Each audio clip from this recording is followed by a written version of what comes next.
Fine, the Juice is back with your Week 5 NFL Fantasy Football projections or rankings.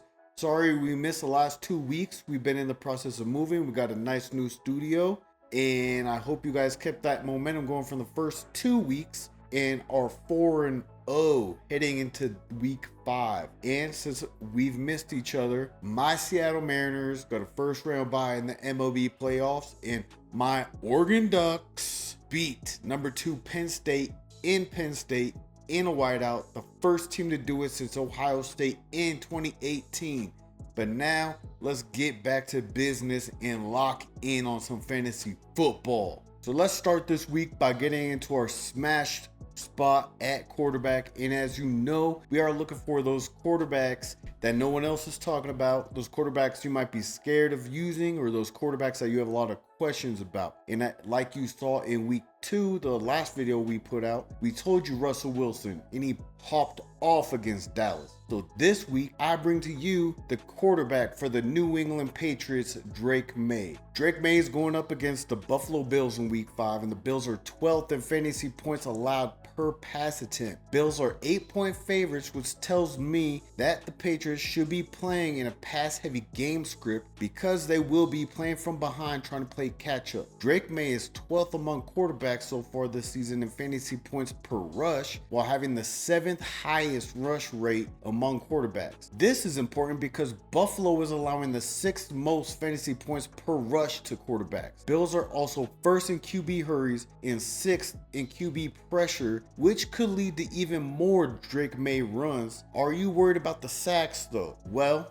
the Bills have the 6th least QB hits and the 19th in sacks, with those high rates at claps in the pocket. And also, to help ease your worry about this pick, let's look at how the Bills defend Drake May's pass catchers. The Bills also give up the 13th most fantasy points per target to wide receivers and the 7th most fantasy points per target to tight ends, where May has been targeting Hunter Henry, his tight end, over 19% of his throws, which is 6th among all tight ends in the NFL so far this season. If you have any other questions about why you should start Drake May and why Buffalo is a good spot to attack, go ahead and leave a comment in the comments below, and I promise I will get back to you. And my smash spot for running back is Devon Achane. Even in Miami's struggling offense, Achane is still the 7th highest scoring PPR running back so far this season. And that's thanks to his near 26% target rate. That's 26% of targets with Tyreek Hill. Now, with Tyreek Hill gone, we could definitely see that target share approach or even surpass 30%.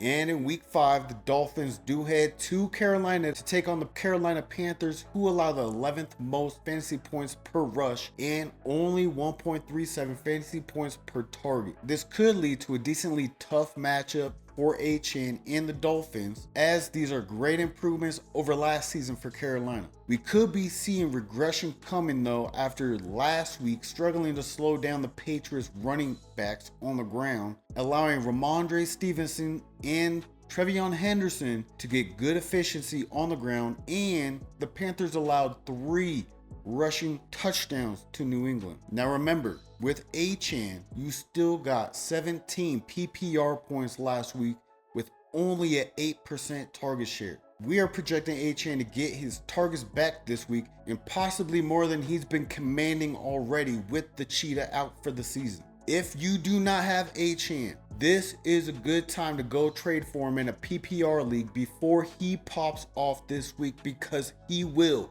be RB1 this week. So you're probably sitting there and you're like, oh, Ricky Pearsall's out this week. Jawan Jennings is out this week. I lost CD Lamb. I lost Malik Neighbors. Jamar Chase is playing like ass with Jake Browning. So what about receiver? And if you haven't already, gotta join me and take your L and jump on the Quentin Johnston train. The Chargers are coming back home to LA to face the Commanders. We aren't exactly sure where the Commanders are going to slot up Marshawn Lattimore. Is he going to defend Ladd, or are the Commanders also going to jump on the QJ train and have Lattimore on Johnston. Either way, I'm not worried about it. And you're probably wondering, why are you not worried about Marshawn Lattimore? Because this is Marshawn Lattimore's worst defensive season since 2021. Now, we project QJ to have a 2.45 fantasy points per target against Washington, which is tantalizing with his team high 25% target rate, which is also 16th highest in the NFL.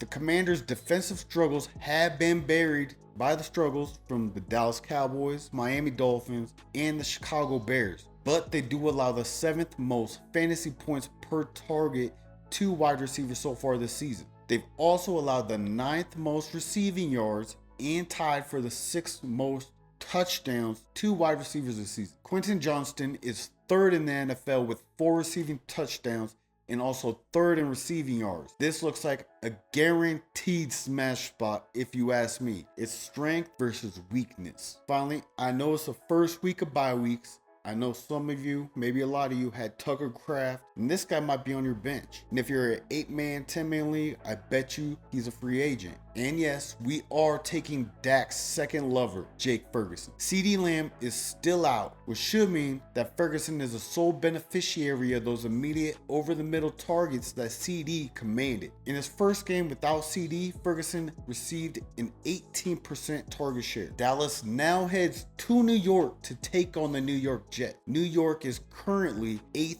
worst in the NFL at fantasy points per target allowed to tight ends. Combine that with Ferguson's target share before the Lamb injury, add in the CeeDee targets that should mostly go to George Pickens and Jake Ferguson, and finally add in that Dallas should be looking to attack the Jets' weakness over the middle with Sauce Gardner mostly lined up on George Pickens, and you have yourself a week 5 smash at the tight end position. And that's going to wrap it up for my hand-picked smash spots of the week. Hopefully that helped you with any questions you might have with your lineup or confidence you have with your lineup heading into the first week of buys during this NFL season. But before I go, I will give you a few positional passes I do have this week. And real quick, at quarterback, it's going to be Sam Darnold, Kyler Murray, and Jaden Daniels. At running back, it's going to be Ken Walker, both Patriots running backs, and Jordan Mason. At receiver, go ahead and sit or